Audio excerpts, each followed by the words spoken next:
Welcome to episode 6 of Diamine's music collection, the composer Bach.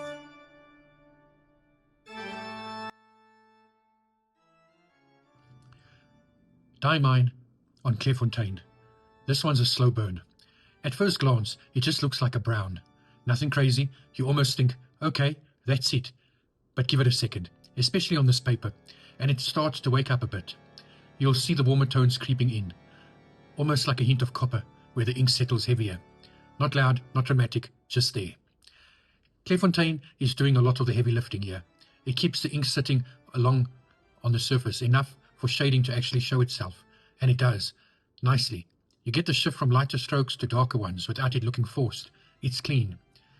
There is no sheen here, none at all. If you're hunting for that oily rainbow effect, this is not your ink.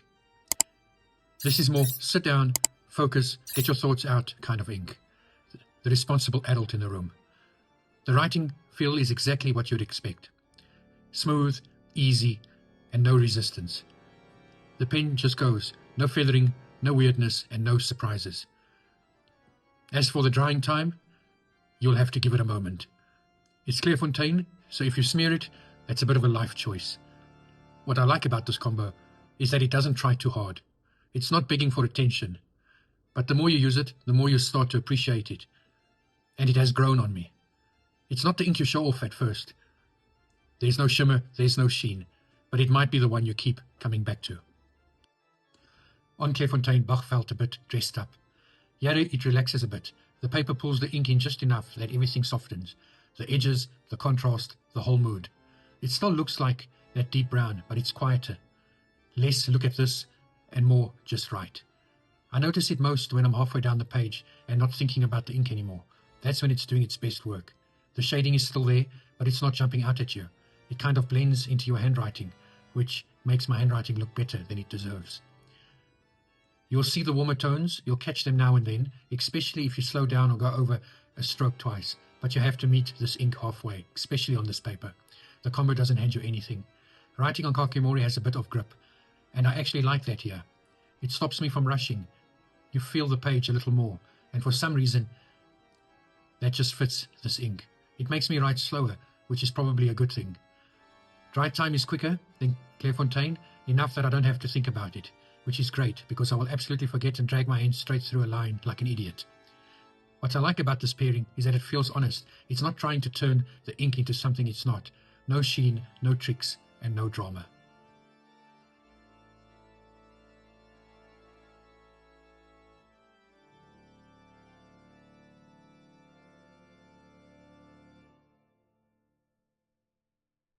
The first thing I notice on Sense and Tomoe River, the color gets deeper, not darker, just richer. Like the brown has a bit more weight to it, and then you start seeing those warmer tones come through. Way easier than on Kakimori. That slight coppery edge, here it actually shows up without you having to go hunting for it.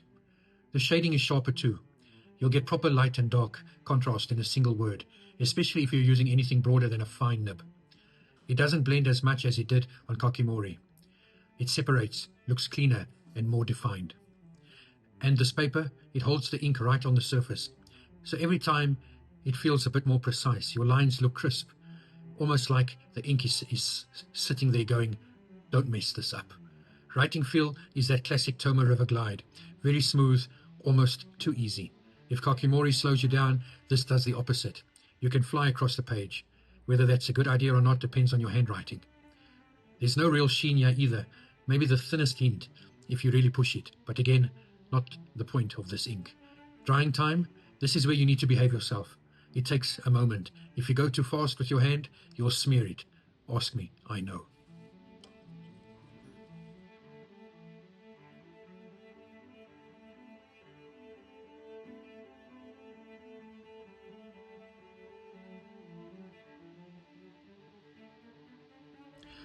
Diamine Bach and Rhodia is the just get it done type of ink version.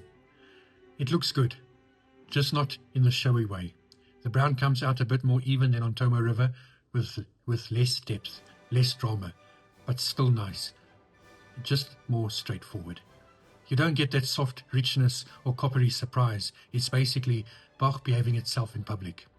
Shading is there, but it's toned down. You'll notice it if you're paying attention, especially in slower writing, but Rhodia doesn't really encourage ink to misbehave or spread out. Everything stays neat and in line. The feel is classic Rhodia. Smooth, almost slippery. Your nib just glides across it, sometimes a bit too easily, like the page is doing more of the work than you are. Dry time is fine, not fast enough to ignore, not slow enough to stress about. You just wait a second and move on.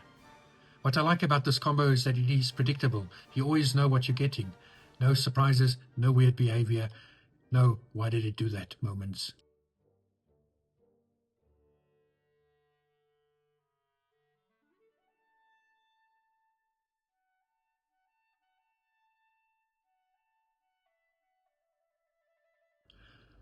Bach on Midori feels like the most balanced version of this ink I've used. Right away the colour sits somewhere between Tomoe River and Rhodia. It's still that deep brown, but Midori gives it a bit of warmth back. Not as punchy as Tomoe River, not as flat as Rhodia, just comfortable. Shading shows up nicely here, not dramatic, not subtle to the point of disappearing, just enough contrast that your handwriting starts to look a bit more interesting without you doing anything differently. Light strokes stay light, darker ones deepen just enough to notice.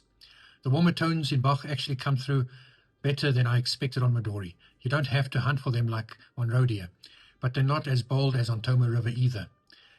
It lands in the middle nicely, where everything feels natural. Writing feel is great. Midori has light texture to it, not rough, not enough resistance that you feel like you're actually writing and not skating. It slows you down just a touch in a good way, with more control and less slipping. The drying time is pretty reasonable. You can move your hand across the page without worrying too much, but it is still ink on coated paper, so you don't rush it either. What I like most about this combo is that it just feels easy to live with. It's not trying to impress you like Tomoe River, and it's not stripping things back like Rhodia. It just sits in the middle and works. It's the kind of pairing you don't think about too much, which usually means it's doing something right.